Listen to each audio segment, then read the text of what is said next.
Hello and welcome to Commonplace Expertise. This podcast is about expertise in the real world and the people who have them.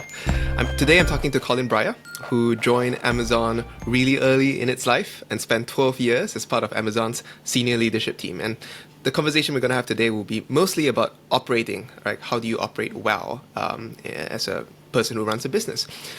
For 2 of those years at Amazon, he was technical assistant to Jeff Bezos, otherwise known as Jeff's shadow, during which he spent every day attending meetings, traveling with, and discussing business and life with Jeff. After Amazon, he and his family relocated to Singapore, yay, for 2 years, where Colin served as chief operating officer of e-commerce company Redmart, which was subsequently sold to Alibaba. Colin is co-founder of Working Backwards LLC, where he coaches executives at both large and early stage companies on how to implement the management practices developed at Amazon. So, hi, Colin. Yeah, so I think I want to start this conversation with a brief overview of your story. I've listened to a whole number of podcasts with you, and not many hosts ask you about your background before you joined Amazon and what it was like in those early days. So I know you have a degree in operations research. How did that happen? Like, where do you grow up? What made you decide on operations research, and what led you to Amazon? Well, yes. So I grew up in Chicago. I was, ever since an early age, loved playing with computers, both hardware and software, mostly software though. My first computer was a TRS-80 color computer with, it had a 4K of memory, believe it or not. And I thought that was a lot. How could you use all that memory? But had just really written software and written games and educational software through grammar school and high school. And then when I went to college to study engineering, I wasn't really sure what type of engineering. Computer science was one option. And then I learned about this new major called operations research. And the more I looked at it, I also liked math and computers, and I also had a good business, economics background or sense to it. And I was just drawn more to operations research. I still was interested in computers to help me do things, but not to be the end goal. So that's how I ended up in engineering and operations research. And after 4 years there, I stayed and got my master's in OR too, and then started at a company called Oracle. They were about $1 billion company then, so relatively small compared to what it is today. I worked there for about 5 years as a consultant, and I helped companies write software, bespoke software on top of the Oracle database and integrate with their either back-end applications or some of Oracle's newer applications that were just coming out. And around 95, just started noticing, this internet thing does have some legs to it, and really wanted to had that entrepreneurial itch, and so started a company with 2 other now ex-Oracle people to help. Our expertise was really helping companies unlock all of the data behind their firewall to either other businesses or consumers through the internet, and which was a novel thing. No one really knew how to do it, including us. So we were, helping to build some of that plumbing to make it happen. And worked with companies here in the Northwest in Seattle, which is where I'm based, and I lived back then too. Companies like Microsoft, Boeing, and then a small company called Amazon. So we went over there and we were working with them, and just realized that there was something special going on, we needed to be a part of it. And luckily they felt the same way too. So that's the long meandering journey of how I ended up at Amazon. And that was, I started it early in '98. Amazon had just done $147 million in revenue the prior year, and we were just books. We had 2, I won't call them fulfillment centers, they were more warehouses with bookshelves in them. So we were just shipping books, and shipping worldwide, but we just had a US website. Wait, so just to sort of give more context here, you were consulting for Amazon. At the time, this was their second office. Was it second office, 1998? No, this must have been already a couple years into their life. So they started 4 years earlier. And at this point in time, they were still a very small company. What did you see in them that told you that there was something special going on here? Well, some of it was the data, actually, just looking at what customers were doing, how, the positive response, and then how fast it was growing. That was one part. Two, just working with the employees at that time, could tell that there was really something special, and creating. I could tell that Amazon got the internet more than some of these other companies early on. I just looked at their website and then their internal systems and say now they really understand how you can unlock a lot of value for customers. So it was that triangulation of those couple of things that just made me realize, hey, there's something special going on here. Didn't know whether it was going to work or not, to be quite honest. It was still a risky venture at that point in time. Most analysts were down on Amazon at that point in time. There were well-funded competitors too who were just getting into the internet. So there's a fair amount of risk involved there too. Wow. And so when you joined, what was your first role? What was it like inside the company? I was a technical program manager, so we had there were maybe 5 of us at the time, and we were running some of the large cross-functional projects at Amazon. So some of the ones that were going on at that time, we were starting to launch our first international sites, outside of the U.S. So had to work with internationalizing code base and just the operations in business. We were doing category expansion in music and DVD. It wasn't even video at that point, where the DVD and VHS actually that was the format that people were using, and I ended up working on some of those, but also primarily in an area called affiliate marketing, which was brand new at the time too, and that was something that was growing like a weed. I'm big on network effects, and no one else was paying that much attention to it. And back then, if you raise your hand and say, hey, you think we should work on this, it's like, great, go hire a team and go make it work. So, when I started, the building we were in was the last time the whole corporate of Amazon was in the same building. So it was just, small 4-story building, about 50 people, I would say, in the whole product development group, including, program managers, software engineers, and everything in between. Probably about 100 people in the corporate area. So, you knew everyone. It was a small place, and then we had about 500 people total. We had 2 fulfillment centers back then and a customer service center. Right, and so we've talked over a period of months about the WBR. Right, at this time when you joined, my guess is that, from my understanding from you, is that WBR hadn't been created yet, but there was still something called the analytics package. Could you talk a little about the data situation when you entered Amazon, and what was it like? Were you swimming in data? Because you described that in the book the book that you wrote much later, called Working Backwards. You mentioned that you were all Amazon's leaders were swimming in data, and so therefore you were able to make better decisions. But at the time when you joined, what was the situation like? Well, we didn't have many formal data systems, so the reason I was swimming in the data, I had a database background, so I could get any of the data that I wanted and needed, and then there were spreadsheets, daily emails, being passed around with data. We didn't have a data warehouse back then. Still we were building one at the time. Really, I was lucky that wasn't afraid of any of the software tools to go in and get the data you need to get your job done. So all of the data, or most of the data I used, was really custom data where, hey, either based on, with query logs, and sometimes you would go track, basically re-engineer what happened on the website to go figure out, well, what do we do next? What are customers, what's their path, click path going through, or when there was a bug, how did it happen? Sometimes you had to go recreate that, and for forensic evidence by yourself through the query logs.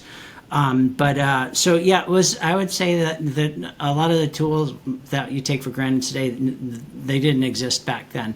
And so I think I had an advantage just because you could go in and people who could go in and get that data just had more information. But then there was also, we had a very strong finance team that would put together an analytics package each week. And, that was all bespoke effort too. At the end of the day, it was a spreadsheet, a big spreadsheet, but it took a lot of work to go into it. And, it's when I realized that sometimes when you see these, fancy metrics packages. There's a lot of work behind the scenes that goes into, making it look easy and making it useful for people. Right. And so at some point, I don't know which year exactly, you became Just Shadow, right? Could you talk a bit about that experience and then like what you saw during that bit of your life? Sure. Yeah, I was very lucky to spend over 2 years working, side by side with Jeff, and that was in the started in the summer of 2003, and for a little over 2 years. And it was a time where we were really just taking ideas, a lot of ideas that people thought were silly or were skeptical that we should even be doing them. Like this web services thing that would become AWS, Amazon Prime, should we start building hardware to go into the digital delivery of goods? Fulfillment by Amazon, it was called many different names before that came out. So got to see how those ideas were really refined, simplified, and then built in a way so they could scale to millions and tens of millions and hundreds of millions of people. So pretty special to see that process. But then the other half, which really didn't make it outside of the company, in which a lot of people don't hear about Amazon, is Jeff Bezos spent a lot of time focusing inward on the company about how do I instrument our processes and have the right set of principles so we can double and triple, and I don't have to be in the room making all of the decisions. And so he really spent a lot of effort instrumenting Amazon so it could scale both in terms of number of people, complexity, geographies, product lines. And if you look at it, Amazon makes remarkably consistent decisions across very, very different businesses, geographies, and operating businesses with operating characteristics. And then after that bit, you moved. I don't know whether you moved to IMDb or like you were in charge of like several departments in Amazon for a bit. What happened next?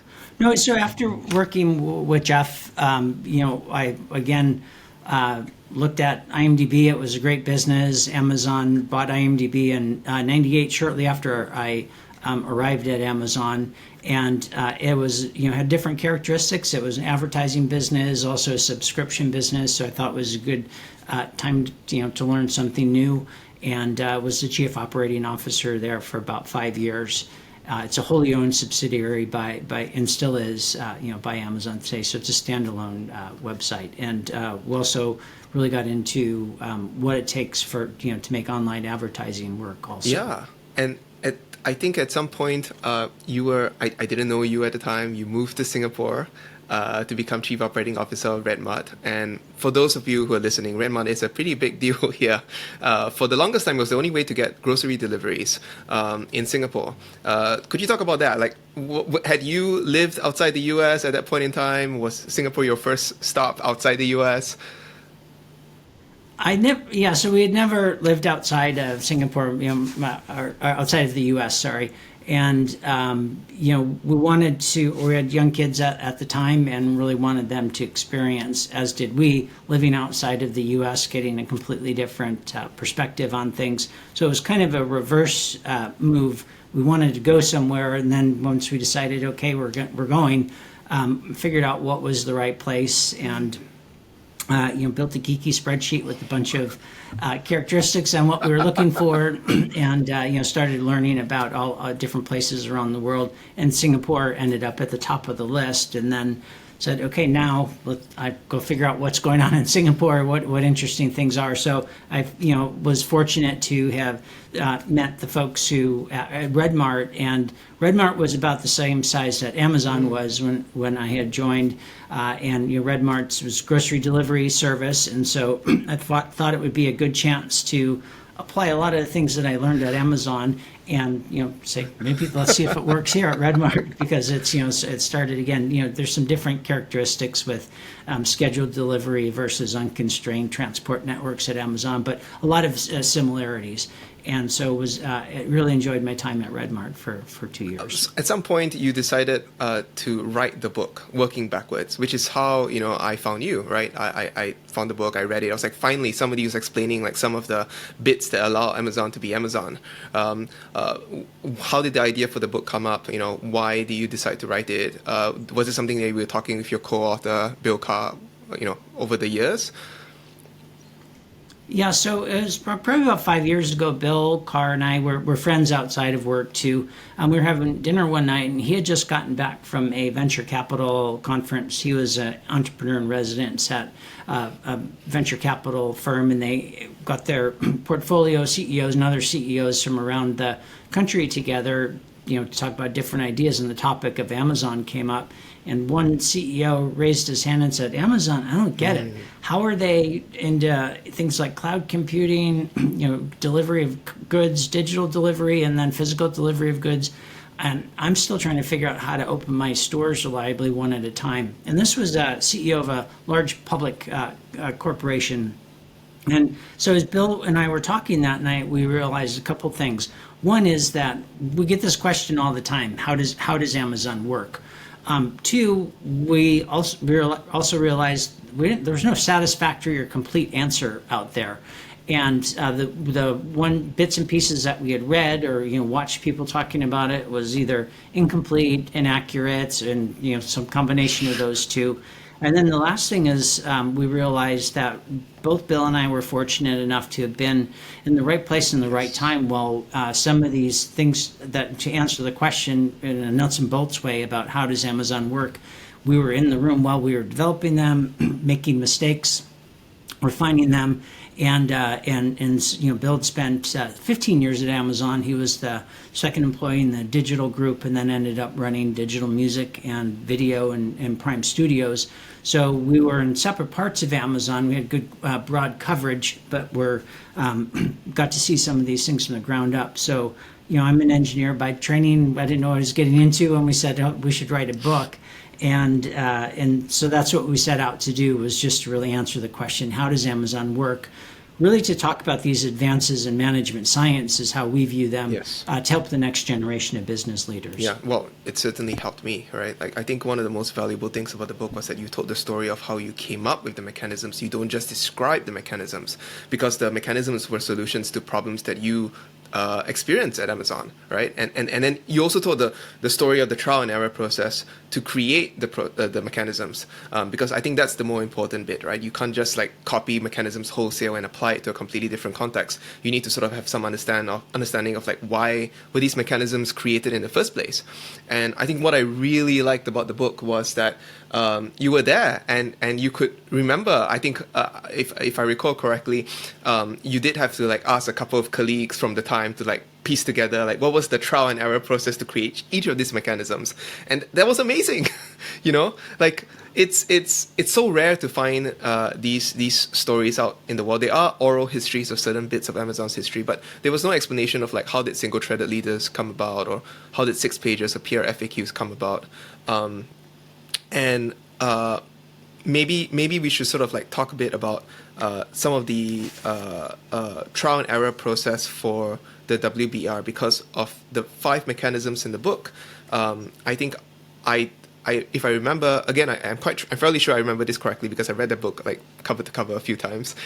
You don't really talk about the trial and error process that led to the WBR in the book, right? Whereas you did about the PR FAQ and about the 6-pager. So maybe talk a bit about like how did the WBR emerge, and like was it something that emerged organically, or was there like a particular problem to solve? Well, if I had to look at a particular starting point, I mean, every company looks at metrics just to see how did we do for what the time period is. But really, if I were to say where what is considered the WBR today at Amazon started, it was in the very early 2000s, 2000 or 2001, where each holiday season we had more demand than we could actually handle, and so we would want to gate or cut off the demand, the delivery time, so we could make sure everyone got their packages for the holidays. 2, we had to make sure we didn't take any more orders in any given day than we could fulfill, and because we didn't want to disappoint customers, especially at this time of year. So we had to really balance supply and demand. And lastly, we didn't want to turn away any demand unnecessarily too, because this for most of the people, it was their first experience shopping online, and the great way to lose customers is to disappoint them the very first time they try your service, and we did not want that to happen. And so, just to really answer the question about, well, how many orders can we take today, based on all of the constraints that have accrued up until today, and how can we accept more demand, and really answer that in a data-driven way.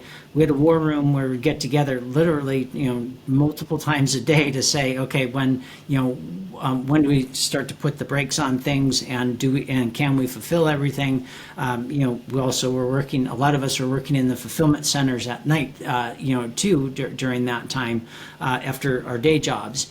And so we realized that this was very useful information. We didn't just need it for the holidays. We should probably turn this into a scalable and repeatable process, week in and week out, and maybe not do it 2 times a day and at midnight before you go to sleep, but turn it into something where you have a little more lead time and you can react more appropriately, and make higher quality decisions. So that was really, I would say, a starting point where we said, hey, we need this process really to comprehensively and quantitatively answer the questions.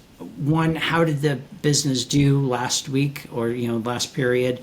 2, what was the customer experience? We wanted to have data that answered that.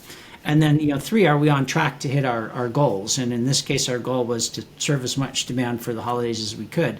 But and so we wanted to really come up with a repeatable way to answer those 3 questions, week in and week out.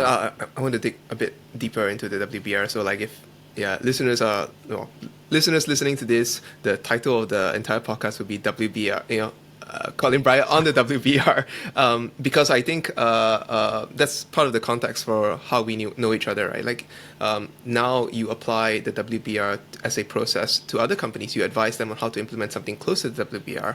And often when I'm talking to companies, right, and they say that, oh, we also have an MBR or a QBR, and then I dig in a little bit to ask, what does it actually look like? And it turns out to be PowerPoint slides, and it's incredibly, there's words and there's graphs, and I'm like, that's not how Amazon does it. So maybe for the uninitiated listener, could you sort of explain a little, what is the Amazon WBR? What I think you've already mentioned what its goals are, but from the top, if somebody's listening to this and they have an idea of what a metrics review looks like in their company, how is Amazon's WBR different from a typical company's metrics review meeting?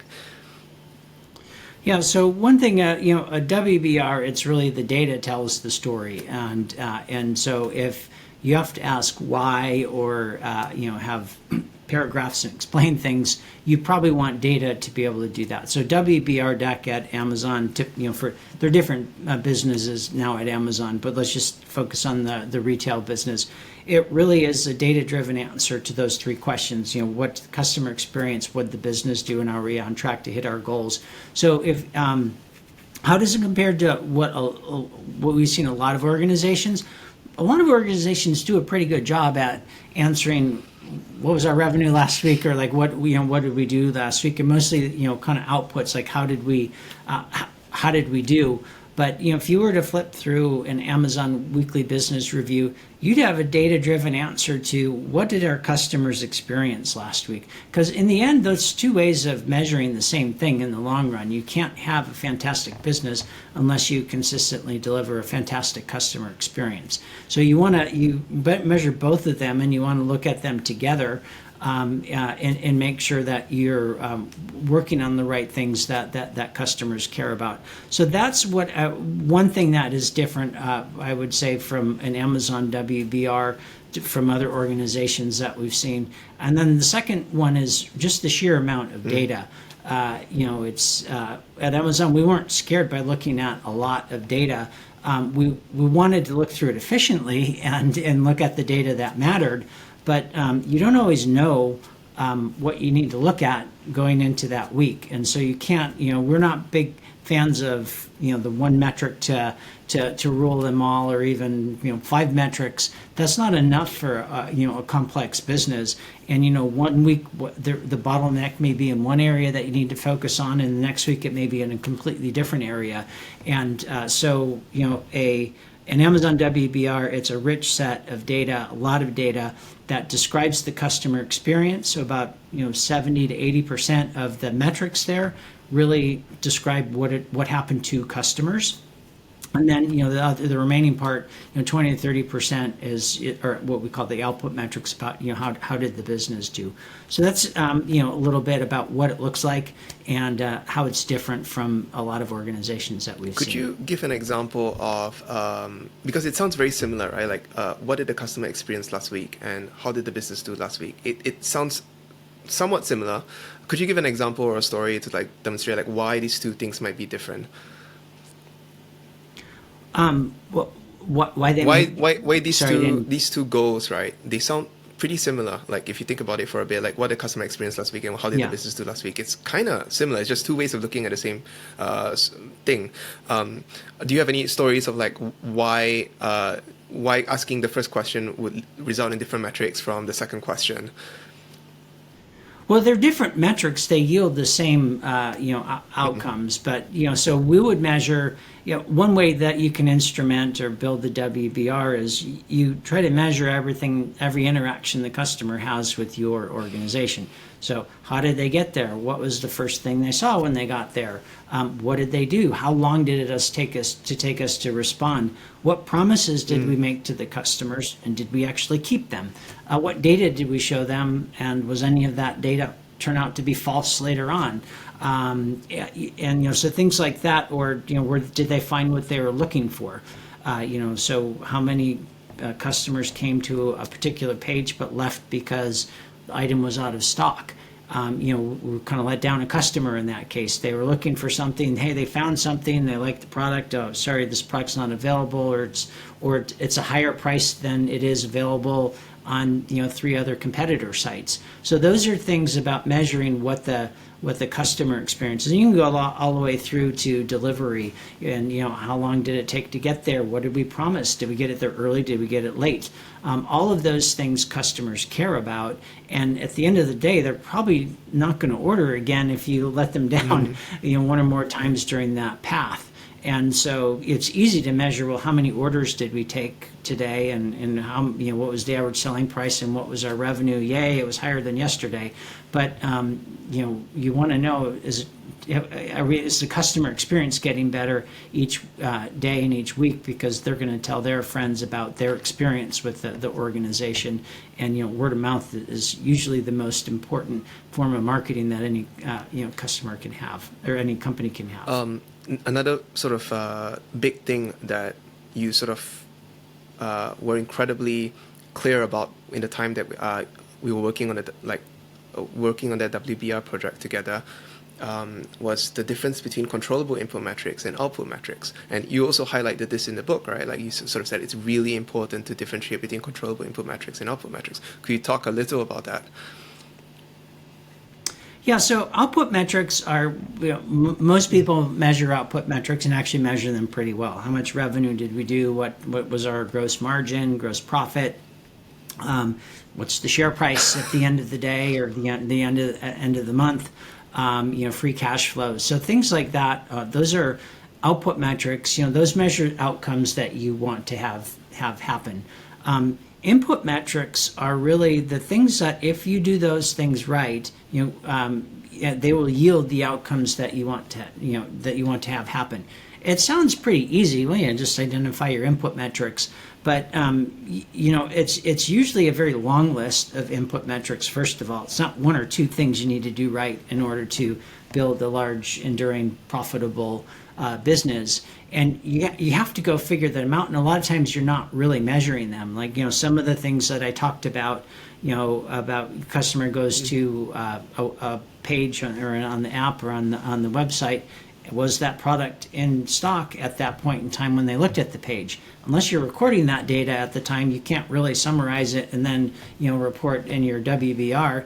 here's here's everything customers looked at, and here's the percentage of time that we were in stock versus out of stock, or here's the price that they saw at that particular point in time, and here's what the price was on Walmart, on Best Buy, for this product. And yes, we were within our pricing policy, or no, our pricing policy was out of bounds at that time. So you have to, sometimes you have to put in a lot of work to instrument all of those input metrics. But the things I'm talking about, those are things customers care about. Did I find the product I'm looking for? Is it cheap enough? And can I buy it, and can I get it fast enough? And so those are and we a lot of people call them leading indicators. We like to use a stronger term called customer-facing controllable input metrics, which means you're making a conscious choice as an organization.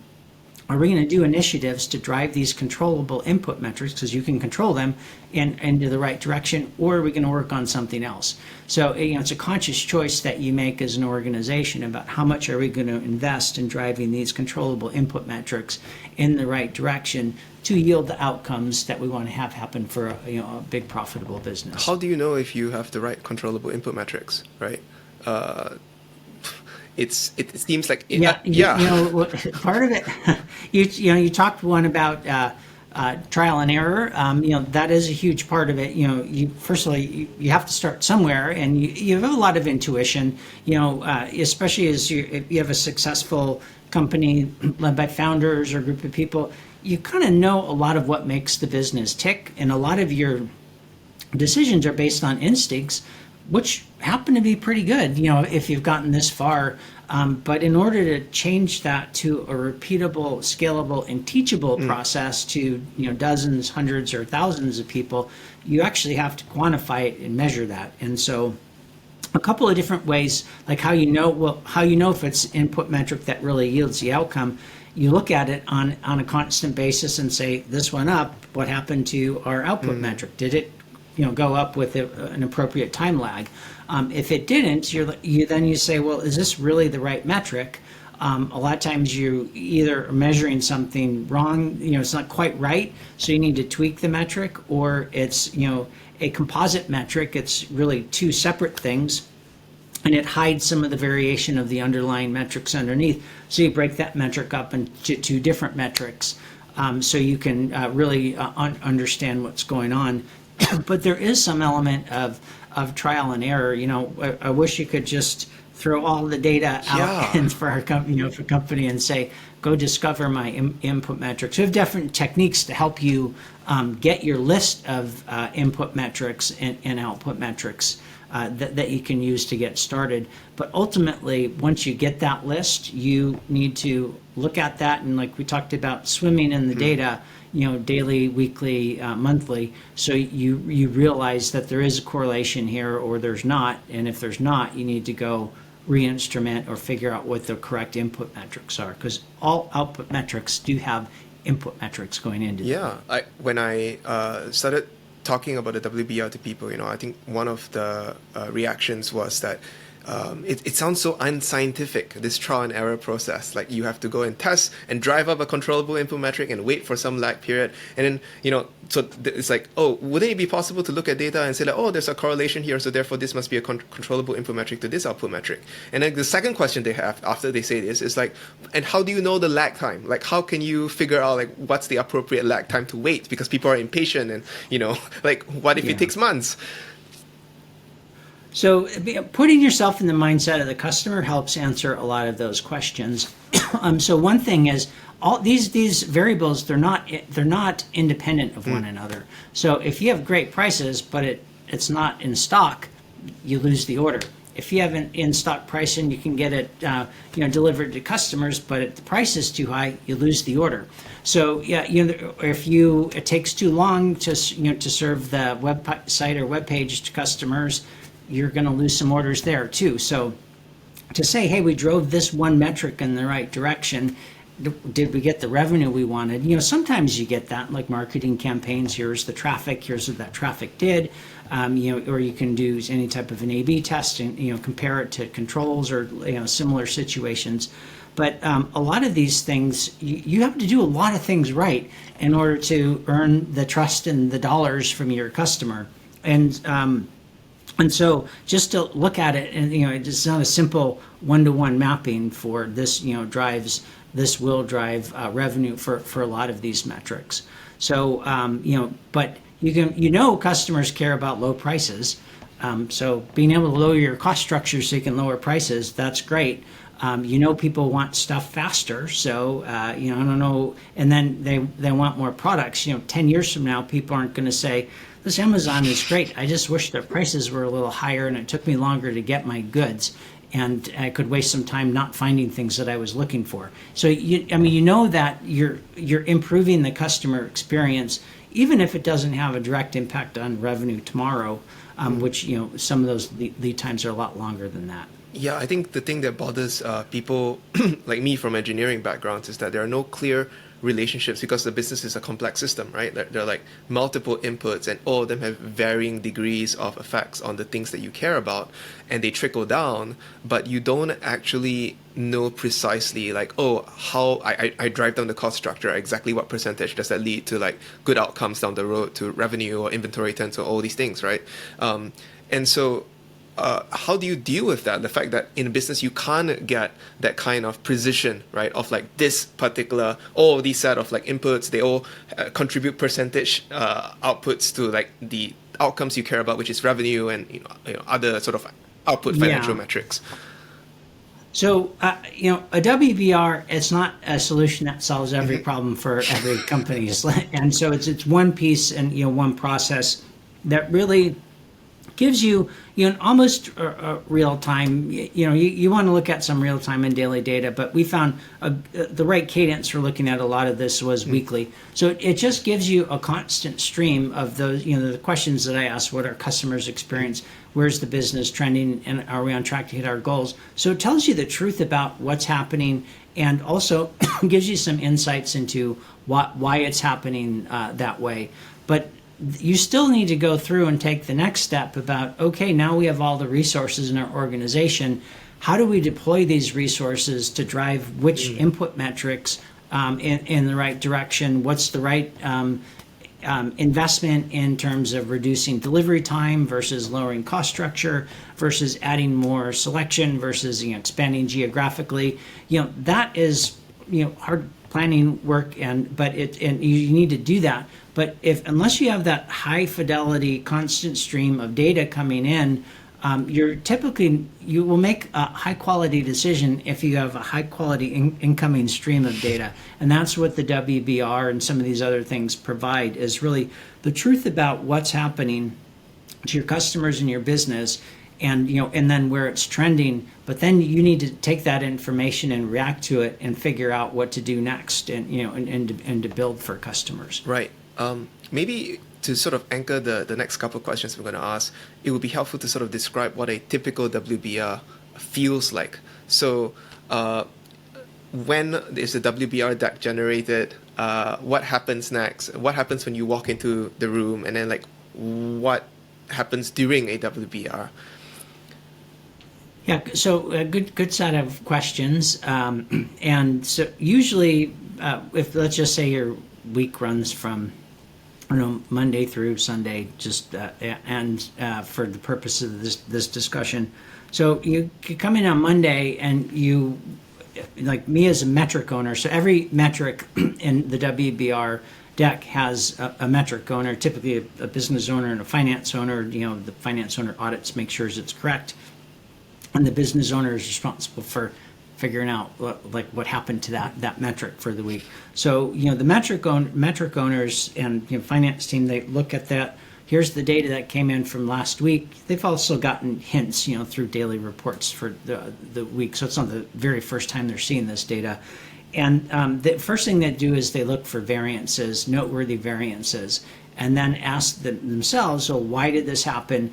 The WBR doesn't tell you everything, so sometimes you have to why was there a blip in terms of revenue for this particular geography. So that you have to go figure out, well, what happened? Well, we had some labor issues, or there was a storm that delayed deliveries, whatever it happens to be, but you need to try to explain the variance. So the first thing is that all the metric owners on Monday, and then Tuesday, if it's it's a bigger group, it can kind of spill over or cascade. Study, notice and study, analyze, and explain their variances, get an explanation for what happened. The company-wide WBR typically happens on a Wednesday. One, because it takes time to do that analysis, discovery and analysis. Two, most holidays don't are like on Mondays and Fridays. So if you put it in the middle of the week, it's usually everyone's usually going to be there. People aren't going to be on vacation, so it's just logistically, it's an easier day to have too. So midweek, the company gets together, and it's the top leaders of the company plus all of the metric owners, and and age like Zoom, you can extend it to as many people who you are comfortable sharing the data with, because it's a great experience for even new people to the company to really see at a detailed level about how are all these parts interacted and related. So that's the way it happens. It's 60 to 90 minutes, depending on some organizations, it's mostly 60, some spill over into 90 minutes, where you just go through end to end, and it's the same, mostly the same metrics. Sometimes you add or take out a few, but that doesn't happen too often. Each week you get a consistent view of snapshot of the business to get you that data-driven answer. How many metrics in Amazon per WBR? Oh, it depends on the team, but like having a 60, 70 page deck with lots of metrics on each page is not uncommon. So you can't go through and study each individual metric. So the way that these meetings are run is they're exception driven, and you talk about the variances, the noteworthy things. So it's not a status report. Is one thing. It's not, well, here, to know, well, we shipped 1,000 orders on Monday. You don't need to get the top 80 people in the company together and have someone stand up and say, we shipped 1,000 orders on Monday. And, that's a waste of like 30 seconds for something. So it's really, you focus on the exceptions, which is one reason why the teams beforehand in the Monday and Tuesday need to go study and come in prepared to talk about their exceptions. So it's a rich deck with lots of data, a couple different formats, some graphical formats, some of it is, tabular and text heavy, but it's compares to prior periods, last week, last quarter, last year, comparing to plan. So, a data point in isolation doesn't tell the full story. So you need to look at it in context. So I've been putting the WBR to practice for a couple of months now. Basically everything that I learned from you. And one of the things that I found a little unusual at the beginning was, I remember you telling me like it's actually necessary to look at the metric, even if it's for 1 second, even if there's no exception, before you move on to the next one, right? You don't skip over metrics. Why is that important in general at Amazon, given that there's like 60, 70 pages is a lot of metrics, right? Like 4 charts per page, I assume, right? And that's like in the hundreds. So why is it still important to sort of take a look at the metric before you move on? Well, one, just knowing what normal looks like is useful in and of itself. And two, some things have SLAs, and you want to know, are you creeping closer to your SLA? Are you under it? Are you, is your SLA, are people sandbagging? Is it too high? Should you challenge yourself a little bit more? So you can, you want to look at that. And then, sometimes that is the chart that you need to look at and discuss the week if there is a variance. So a lot of the times, it'll be a boring chart for 49 weeks, and then week 50, it's the one you need to look at. And then for another couple months, you don't need to really spend time looking at it. So, think of it almost like if you're driving, you look down really quickly at your dashboard, you get a lot of information in, but you're not studying, each of the metrics. You kind of look down and look up and make sure but it helps you tell, is the car operating, appropriately, and am I driving the way I need to get to where I want to go. So if you do this sort of like sense thing and you see something that's like you suspect the team might be sandbagging, is that an appropriate place to bring it up in the WBL, or do you like schedule a follow-up meeting? Because it's discussions like that can take a lot of time. Yeah, so a good WBR, well, first of all, the variances are brought up in advance, so you don't have to ask why did this graph jump up or down. If it's my turn and like I've got my part of the retail deck, I'll say, okay, so we're now going into online marketing, or we're going into logistics. Here's one thing I want everyone to point out. Here's a variance, and here's why it happened.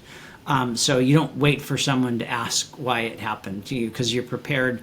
And some people may ask other questions about if they're looking at the data for either the first time or they have questions. So for things like are we sandbagging, like the WBR, that's not the appropriate time to have that discussion, or certainly not to solve the if, let's say, it's not sandbagging, but if it's a problem, the last thing you want is 60 people with very little data telling you how to run your business and what you should do to solve your problem. It frustrates you, it frustrates the other 60, 80 people, and it's not a data-driven discussion. So that turns out to be a waste of time. So in the WBR, if there is an issue that you can't really answer right away, it's best to say, I don't know, and then it's best to table aggressively, but you want to table it, you want to assign an owner, make sure the action is clear, and then make sure that there's some feedback loop to where the information gets back to the group. It could be the next week, or it could be through some other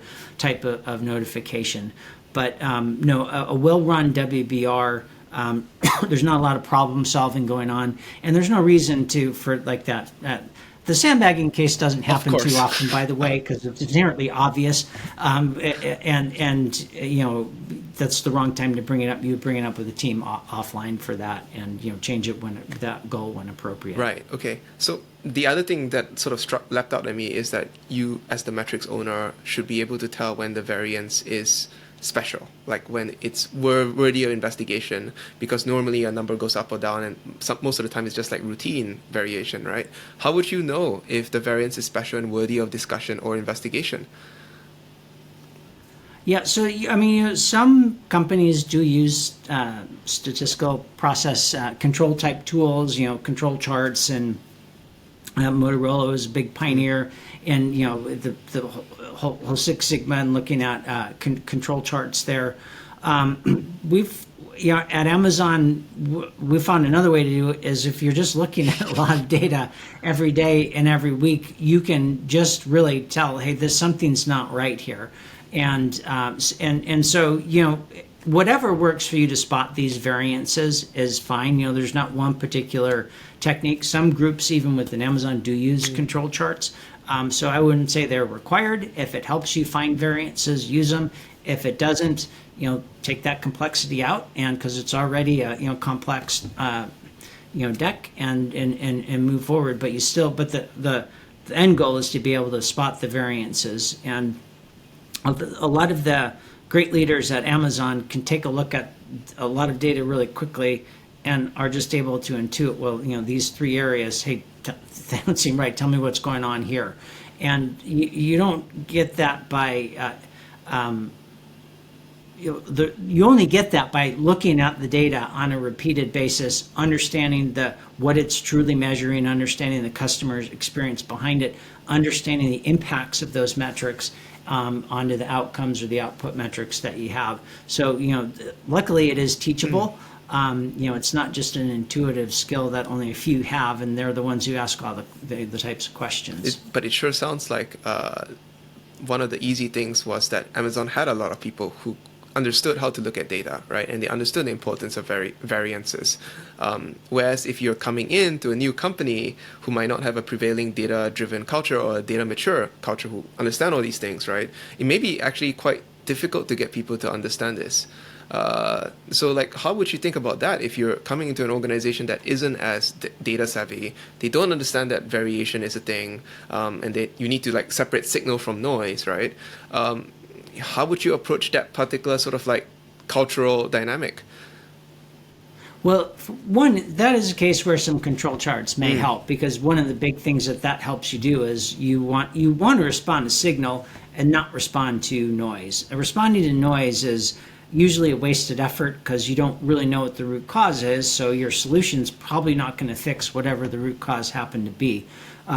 Or there may have been nothing to fix. It could have been normal variation, and you're trying to fix something that's unfixable because it's inherent variation in the process. So, signal is variation that actually matters, like some external event changed this process, and that is something you want to pay attention to. So, and that's what control charts are actually, they're pretty good at that with, the right types of data sets and tools. But another way to do it is, if you can't really explain why something happened and explain it in a quantitative matter, then ask yourself, well, what data do we need to collect in order to figure out what's happening? A lot of times you're not measuring that data, and it's real work to go instrument your systems to get it done. But asking why is another great technique to to figure out, well, what can we and should we be measuring. Then the last thing is, when something goes wrong, that's a great opportunity to ask, well, what could we or should we have been measuring that would have told us this was going to happen, so we could have prevented it in the first place? And you realize, yeah, we weren't measuring this, but now if we had been measuring, we would have noticed this process creeping out of control, and we would have applied some resources before it broke, and we would have fixed it, and it would have never been a problem. So those are a couple of different techniques to, really uncover or discover your input metrics. But I cannot underestimate putting yourself in the customer's mind and saying, what do customers really care about? And are we delivering on those things? And in order to deliver on those things, you have to measure those things. Could you tell a story about a controllable input metric that was particularly tricky to figure out, or like some variation that was tricky to figure out? Yeah. One thing, and we do talk about this one in the book, is adding selection to the catalog, the product catalog. Sounds pretty simple. One thing you need to remember is that if you ask people to drive a metric in the right direction, they usually will take it to heart and drive it in the right direction, or the direction you're asking to, and that specific metric. So we, asked the category teams, hey, add more products to our catalog. So they did a couple of things. They first of all said, what's the best way to get as many products, in our catalog as possible? Well, it's to sign up with a distributor, who's a middleman between a manufacturer and the retailer. You pay for that, so it's a bit more expensive. The second one is who has the most products, and not really looking at, are these products going to drive sales? I was asked to drive, just fill up the warehouses with products for sale. So again, simplistic, single metric. And so we ended up with warehouses that were full, with stuff that wasn't selling, with inventory that we would either have to write down, mark down, and write off. And we realized, well, it wasn't the category manager's fault. We asked them to do, they did what we asked them to do. So we need another metric. We still believe selection is important, that customers, we should have things in our fulfillment centers that customers are looking for. And it took several iterations, but really the metric, and it was a fairly complex one, happened to be, anytime a customer went to a product page, the denominator went up by 1, and then anytime that we had a product that you could ship via Amazon Prime, I'll just simplify it, the numerator went up by 1. If you didn't have it, it was 0. So it was called demand, and so this has a couple of things you'll notice here. One is it's demand weighted.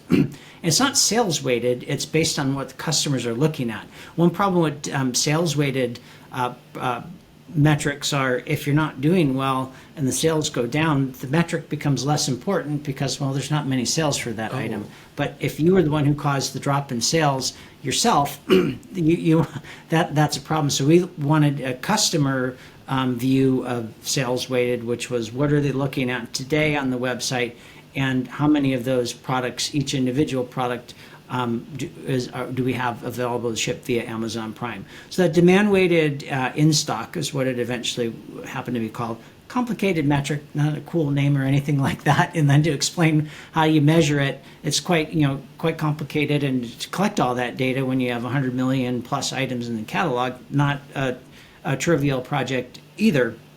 But it turned out to be that's what one, customers cared about. Two, it drove the right behavior for the category teams because they would get inventory and products in the catalog that customers were looking at, and so it helped their inventory position. And then the third thing, very importantly, is when you drove that metric in the right direction, we did notice an increase in sales in the output metric. So that's an example of a journey. It didn't happen overnight. That probably took a little over a year to get from, let's just throw products in our fulfillment centers to having that instrumented metric being in the WBR. So that's an example of what I mean when we talk about you got to start somewhere. So pick something, look at the correlation. If there isn't one, ask yourself, is this really a metric or an area we should be measuring? And if it's yes, are we measuring it the right way?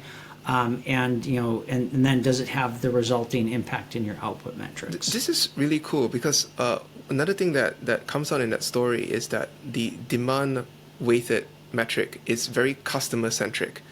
And that I think is an example of a metric that you will get if you ask what did the customer experience last week versus how did the business do last week. Do you have another story of a controllable input metric, and an output metric where you had to work a little bit to find the right controllable input metric? Well, I'll tell you one that's really not directly customer related, but we were looking at not only delivery times, but did we deliver on time, within the window that we delivery promise. And if you don't, or if you don't deliver it at all, if the customer doesn't get their good, or you ship them the wrong thing, or it's too late, it's very expensive to fix that. And most organizations we seem to underestimate the cost of letting down a customer. But when you peeled back the layers about what's causing these, there's different techniques like the 5 whys. You keep asking why until you get to the bare metal. That was another. Amazon didn't invent that. We thought it was cool, so we now use that. Amazon used that a lot, but it turned out to be something called inventory record accuracy, which was the stuff just wasn't where we thought it was in the warehouse. So in order to say, click here, order this in the next 37 minutes and 22 seconds, and you'll get it in 12 hours. You actually have to know where it is, and you have to have pretty certain it's there. So that was a metric that customers cared about deeply. They just didn't know it. And so we spent a whole lot of effort really making sure that every item was in the right aisle, bin, shelf, and in the right condition. So inventory record accuracy turned out to be hugely important. This was a controllable input metric. Customers noticed when it went in the wrong direction, but they noticed it indirectly through manifested itself through other types of output metrics. So that's another example of how you trace back to what are the right inputs that actually drive the business. You can look at things like response time for different types of services. As you move to a services-based architecture or these microservices, the milliseconds add up. And so unless you're measuring at the end, when the customer tapped their phone, what happened and how long did it take? Sometimes that's hard to measure, but we noticed when it crept up, sales went down. Mm-hmm. So guess what? We're now going to start to measure latency, not only of the individual services, but time to glass from request to the time to glass where the customer saw it. You said inventory accuracy, was it the metric? Inventory record accuracy. How do you track that? That's a physical metric that has to do with the warehouse and the worker. How do you instrument that? So there's a team that there are different techniques to you just sampling, essentially random sampling. So they get a list of here's what we assert is it has to be random because you don't want to cycle counting is counting all of your inventory. You can't do that. The turnaround time is too small. So you have to get a statistically relevant random sample, and then say, here's where all of the inventory is on this list. Go out and verify, and if it's not, you mark it, and then even if it's not, like, well, was it on the shelf above or below, or you get a little bit of data, and you figure out, well, why are we misplacing some inventory? Sometimes it's the inventory. You notice that it's the higher shelves that have more errors than the lower shelves. It's probably because it broke when people were stowing it. Anyway, so you figure out those root causes, and then you just slowly, fix it each day and each week to get better at that. Do you only apply the WBR to customer-facing processes, or does it also apply to like internal functions like HR or I don't know, legal? Yeah, you can, high volume type things. So you can. So for an HR.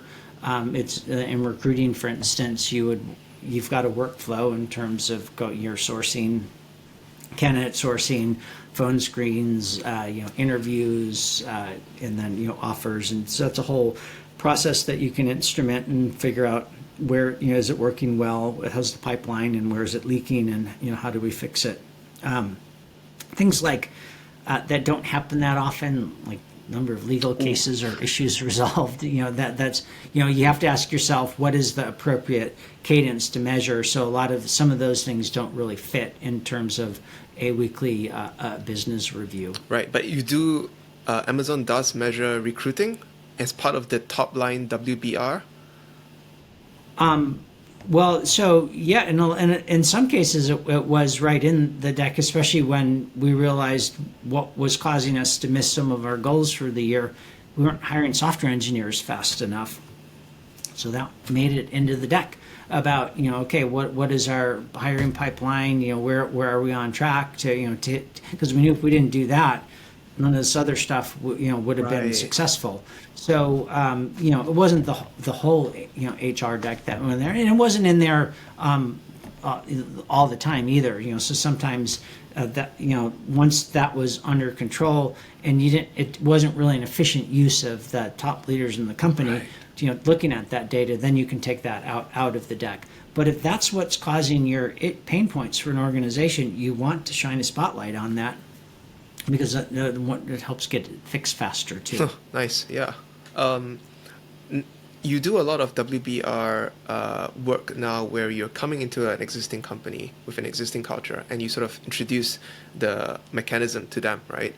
Could you perhaps walk through, like, at a high level, what is that like? Like, what's the first step that you want to do? If I'm a CEO of an organization, I want to implement the WBR because I've heard good things about it, right? What's the first thing that you would tell me? And Well, the first thing is the CEO, the leaders have to be willing to try it, and they're bought into the concept. We can talk about the concept and tell them the benefits of it and our experience with it, but this is not a lightweight process. And if the CEO and the leaders are not on board, and we would recommend, well, okay, you should figure out some other way to to measure your business, because this isn't something that you can do halfway, or and there's real work and real projects that need to happen in order to get it done. So that's step one, is people have to be bought in, and then and that part of that is introducing the concept. We're not out to say this is the only way companies should be run, but again, it's something that Amazon has used to really devastating effectiveness, I would say, in terms of being operationally efficient. And so if people want to take that next step, we're then happy to help them move along. The second one is really, it's the second phase is really what we call discovering your input metrics. And so there are several different techniques where we work with the executive teams, but also the operating teams, to come up with that list of input metrics. Here, you're not measuring anything. It's really just, it's literally a list of, here's a metric, and it's got to be a metric. It's not like improve efficiency. It has to be a smart metric. And and it has to be something a computer can go calculate. And then inevitably, once you go through that process, organizations that list is a lot longer than what they're tracking now and what they have the ability to track. So you go and prioritize that. Okay, so here are the metrics that we need to really get started. So you can call it your MVP, or this is like we have to have these metrics in order to start the WBR. Then usually there's real work that needs to be done by the BI team, or the operating units have to go figure out how to go collect that data. And we work with it's a lot of data. So one thing that's really important is to have consistency in how it's reported. So you want to build a data ingestion pipeline that can take data from a number of different sources, doesn't care where it comes from, but it turns it into something that looks like your company's WBR. And so you're not looking at one chart has 13 months, and then another one's got the last 6 weeks, and then another one's got 12 months, and then another one just has current week and no other. So you want to eliminate all of that, so you can look at a lot more data in a quicker fashion. So you build that ingestion pipeline, and then we meet with the teams again to say, okay, here's what a WBR looks like, here's how it's going to run, here's what you need to do before your WBR, and during your WBR, and after your WBR. And then, we sit down these operating weekly business reviews, until the company gets self-sufficient. So that's kind of what instrumenting building in WBR looks like for an organization. Incredibly heavy. What are some of the more tricky sort of ways you've seen over the time? Like you've implemented it in a couple of companies now. What are some of the most common failure modes during this process? Well, one we learned is that you have to be willing to do it and put in the work to get it done. So we try up front to identify what we call single-threaded leaders. Do you have the resources to get it done? Are you going to use this data to manage the business? If you're just saying, but I only care about revenue, so I'm looking at revenue each week. I'll go to the WBR, but I don't care about that stuff. The revenue number, that's what I'm going to manage to. And so, if you're just managing to your outputs, again, we just recommend not starting that that project. And so that's one. That is really the biggest one, is just buy in to go try out the concept. And then another one is just not being able to get the data you want. So sometimes it takes a little bit longer, just because not only do you have to, your data's not even in your data lake. You have to go to these source systems and start to build these antennas to collect the information about what customers are experiencing. So sometimes it can take a little longer, depending on the state of the data pipelines and whether you're measuring the right things. Must you have all the data in place before you start doing a WBR, or could you start out with a subset that you already have and then slowly add over time? Well, you started with a subset. When I looked at, you mentioned that the list of what you want is a lot bigger than the list of what you need to get started. Sometimes you can start with a particular department and do proof of concept, or and then expand it.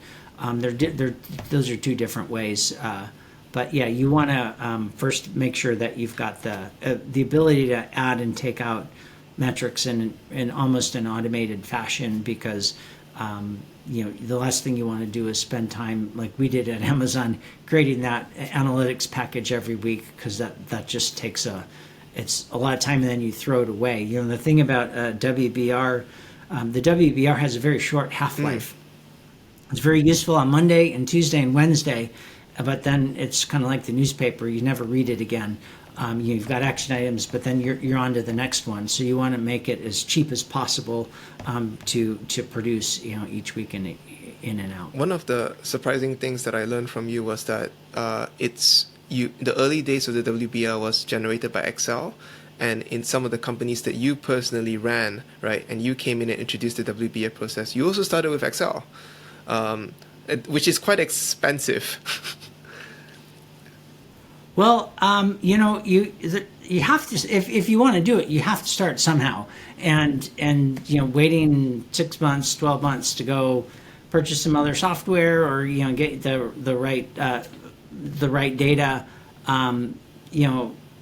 Amazon managed a multi-billion-dollar company building an Excel deck every week, and we did it because we had to. Sure, we would have loved if it was an automated thing and it didn't,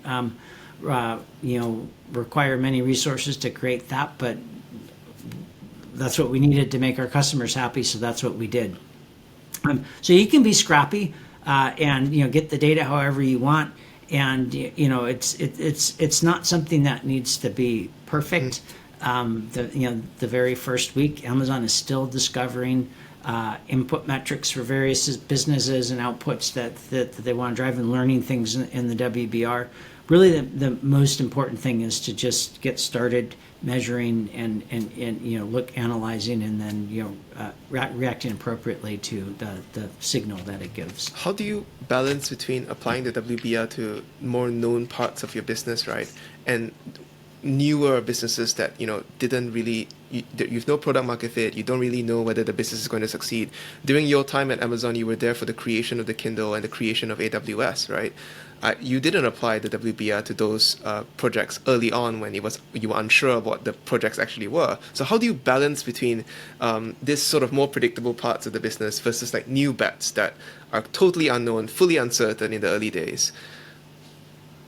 Well, I would just say we did apply some of the WBR techniques. They might have been in the corporate WBR because those businesses were tiny and weren't really worth, again, showing to the top people in the company.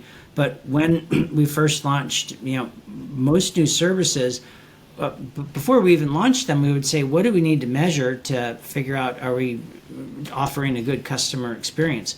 So in terms of AWS, yeah, we did measure how fast are these services, how many errors do we have, what was the downtime in terms of consecutive seconds per what time period, what do people care about, time to recover. So there was a rich set of data. And it primarily was measuring, in that case, you're primarily measuring the customer experience. Like, was it a good one? Because you have the early adopters and you want to make sure that you're delivering the promise that you made to those, because those are the people who are going to tell the next set of people, don't use this or go use this. In terms of, the video, when, and music, when it started, delivering streaming bits over the web back then, was not as seamless as it seems today. And so, measuring the rebuffers and how long, it took to load to instant, from the time you hit play to where you actually started watching or listening to something. So there was a lot of data that we had that really told us, is this a high quality customer experience? And we would define what high quality meant. So yeah, even those small businesses, that's going to tell you whether it's going to be successful or not. And we realized that was almost more important than, well, how much revenue did AWS, did S3 do the week it launched? I don't know, not that much. But was it up for 24/7? And what was the response rate? What were the long, types of queries that S3 had? How do we fix those? That's the data you, especially for early stage businesses, you want to pay attention to. Jeff Bezos talks about taking pride in operational excellence. And what that really means is that a lot of the work that you're going to do as an individual or a team, no one else is going to see. And so the motivation to get it right has to come from within. And in order to get it right, you have to measure what happened. And so, the teams that do well care about all of those little details and measure them from the very first moment that a product is launched. So you do have to keep track of metrics when the product is launched. But in the early days, in the 6-pager PR FAQ days, right, you don't track metrics, right, when the product is still in gestation, when you're still trying to figure out what it is you're trying to offer. Is that right? Well, I mean, and for a lot of that, when you're going through the working backwards PRFAQ stage, the product's actually not out there yet because you're still trying to figure out what is the customer experience that we're trying to build. But by the time it's launched, one of the FAQs is what's the data we need to collect and measure in order to make sure the customer experience is at an acceptable level. And then the next one is, what are we doing to measure that? And so like that has there you have to build a lot of that because it gives you useful information about how to react quickly right after something launches. Because the last thing you want is a false negative where it just didn't really stick. We thought it was a great idea. When it was a great idea, it's just that the execution was a little sloppy and it was a poor customer experience, and they liked the idea, but they just didn't like the service. It was too slow or too many errors, and you didn't notice that, but you just saw they tried it, they didn't try it again, and it didn't generate any revenue. Let's move on to something else. At what point, so you said like in the beginning, AWS, it was more important to track all the controllable input metrics, or like the metrics that reflected the customer experience. At some point, AWS must have been significant enough to include into the corporate level WBR on Wednesdays, right? And I'm sure this must be true for other business lines as well. At what point do you decide, okay, we need to start bringing it into the corporate level WBR and have other leaders sort of be aware of this? Well, it's really, I think you just need to step back and ask, it's an expensive meeting, and you're already using 60 minutes. So you either have to extend the meeting or take something out and say, we'll look at this at a departmental level, but before you elevate something. So you just have to ask, is this an appropriate use of time? Eventually, AWS and the retail business were different enough that they weren't related. So part of the benefit of a WBR is you get to see how everything is connected. You get to see how labor planning in the fulfillment centers impacts revenue versus storms in the Northeast or whatever you want to talk about. You get to see, because the businesses have a lot of data that needs to come together. But AWS and the retail business were separate enough that there wasn't really crossover, so it didn't make sense to have the top people focused on AWS sitting in the retail WBR or vice versa. But so you just have to ask yourself, and there's more than one WBR for a large company too. Yep, that makes sense. You once told me, and this was a bit difficult for me to wrap my head around, that you didn't like surveys and you didn't like focus groups to tell you what to do. You said that you believe in developing this deep qualitative understanding of the customer first, and then verifying, developing a hypothesis and verifying with data instead of trying to look at the data to tell you something about the customer. Could you talk a bit more about that? Like explain that a bit. Sure. Well, I did not say that I don't like surveys. Oh, okay. It was more that surveys, I typically do not like relying on those as the primary source of research and ideas.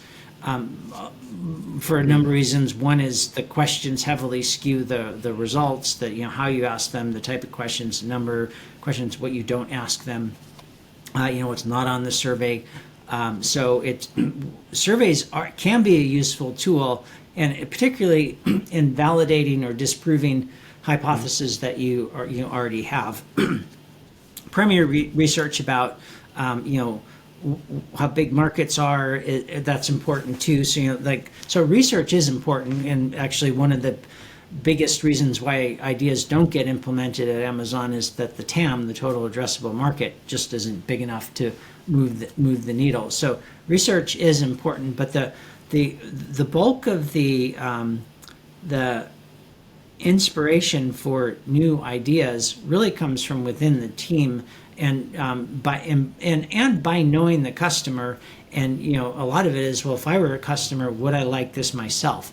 But it's also looking at the customer data that comes in, qualitative and quantitative, by the way. What are customers saying? What are they writing in customer service about? I would often participate in the customer forums and chats when you get a lot of good information there. So you want to have just a constant stream of, and the WBR is another input of information about, what are our customers experiencing, where are the pain points, and how can I fix them? And that's where you get a lot of the inspiration. So if you were to take a look at the innovation for, again, let's just focus on Amazon's retail business. Amazon's famous for the flywheel, which is a concept we got from Jim Collins. Glad he came out and talked to us and helped Amazon create a flywheel. The bulk of the innovation for the retail business is about spinning that flywheel faster, and that's you don't need a survey to say, do you like stuff delivered faster, or do you like more expensive products or cheaper products? So you can work and deliver a lot of those things that care about things like a survey. If you were to survey someone and say, do you want a hockey puck in your kitchen that you can talk to and order things and ask what the weather is, they may say no. So, a good chunk of people, I don't need that. But once, as you start to intuit what would help improve customers' lives, sometimes they don't really know they need it until, it's offered. And that's where some of the magic happens, when you see some either features or products that a company, Apple, Amazon, creating, like, I never knew I really needed this. This is so cool. And that doesn't happen by accident, by the way. There's a lot of discussion and debate behind those things about what is the core customer problem that we are trying to solve. Is it a worthy problem to solve? And is this the right solution to solve that problem? Those are simple questions that can have very complex answers. All right. So we're there's 10 minutes left. So I think I want to take a step back from the WBR and ask more general questions. First general question. In your view, what makes for a good operator? It comes down to that, what I mentioned earlier, pride in operational excellence, which is getting the little things right. And most operators I've seen, they have a grasp, and astonishingly deep grasp, of what's happening in their area. One of the encouraging things that I learned at Amazon is that being a good operator is something that it's a teachable skill. You can't teach someone to be taller or smarter, or you can't generally tell people to just work harder, because they're usually working pretty hard, already. But you can teach someone how to be a good operator by using some of these tools, by how are you spending your time, what data are you looking at, are you making data-driven decisions, or are you making a lot of your decisions based on intuition versus data? So being a good operator is a teachable skill, but that is it's really knowing all of the little details about everything that's going on in terms of your business and what your customers, having a good data-driven grasp about your customers too. You teach your clients today something called operating cadence. Could you talk a little about what that is? Yeah, operating cadence is basically the set of rituals or processes that a company has to do the important pieces of work for the company. So it can be anywhere from how do you consistently hire and in a reliable and high quality manner. It can also be how do you take a look at how do we get all the data we need in an unbiased format and circulate it to the right people in the company to make the right decisions. Once you have that data, things like annual planning, that falls into an operating cadence, or quarterly planning if you want to do it then. Like, how do you plan? What data do you use? How do you set the stake in the ground? And then what are the control processes after that to say, okay, how are we doing according to plan? Those are things like your monthly business reviews or quarterly business reviews.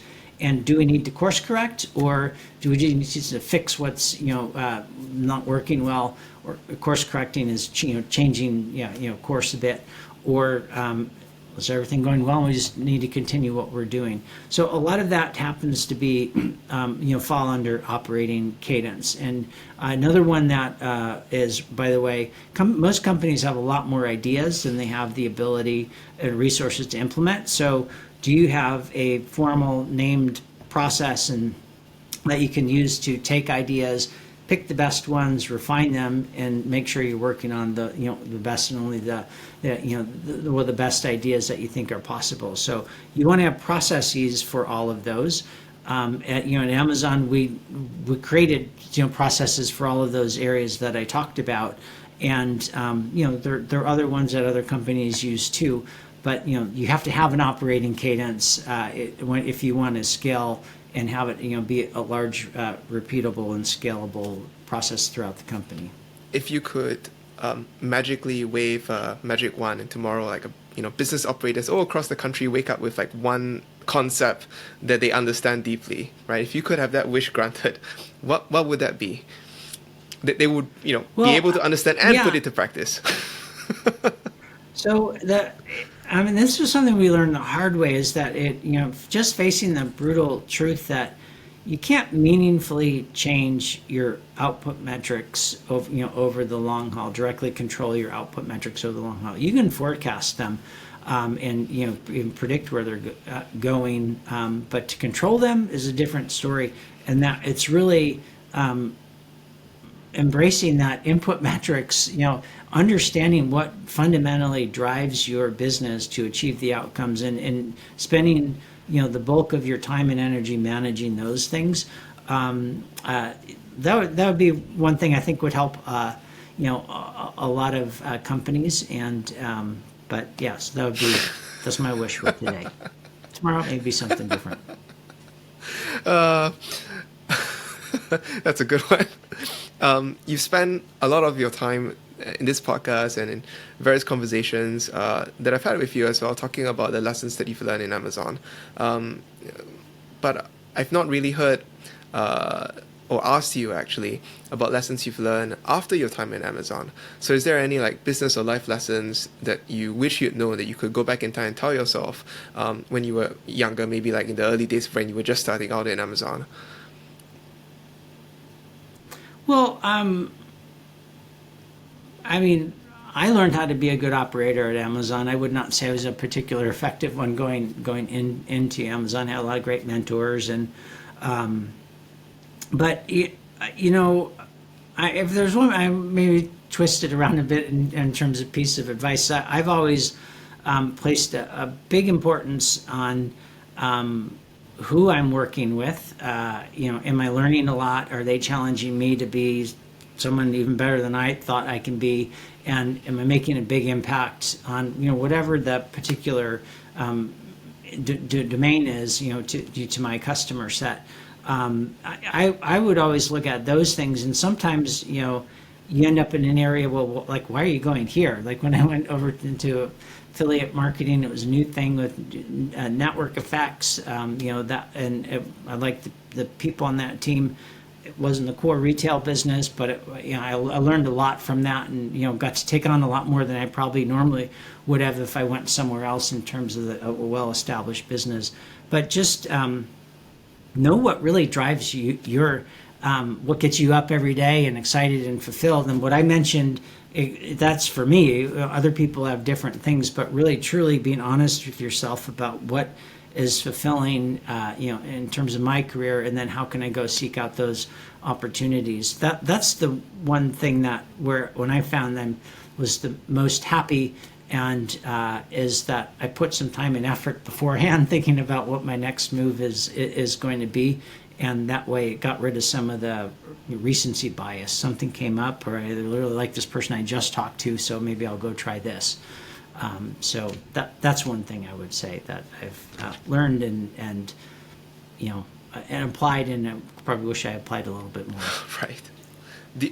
Do you think a lot of the things that we talked about today, a lot of the lessons that you've learned, applies to early stage startups as well? Given that a lot of these processes sound like they belong in a larger company with more established businesses, right? Would you say that people who are in smaller companies, everything's sort of chaotic. Process control, what process control, right? Are these applicable at all?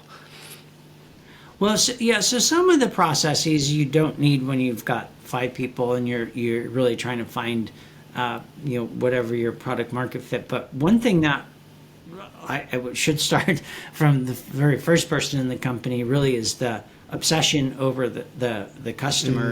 And if you're obsessed over providing a customer experience, you do have to measure it.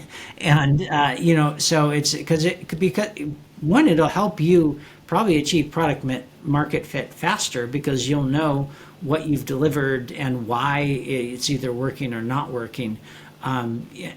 So if in general, you want to increase your rate of experimentation per unit time, but you also have to learn from each of these experiments. So just doing experiments really fast is not enough. You have to do them fast and get the right information so you know you want to make the next experiment better. So I would posit that having measuring the customer experience and knowing what are the true drivers of what you're doing is pretty darn important even for an early stage business. All right. Well, we're at time. Thank you very much for the time that you spent answering my questions and the time you spent with me teaching me about the WBR as well. If people want to find you online, where can they go? Just workingbackwards.com. All one word. That's everything's there that you'll need if you're looking for us. And if you're listening to this, I highly recommend Working Backwards, the book. It is well worth a read. I've read it multiple times at this point. And Colin, thank you. Well, thank you, Cedric. It's a pleasure talking with you today.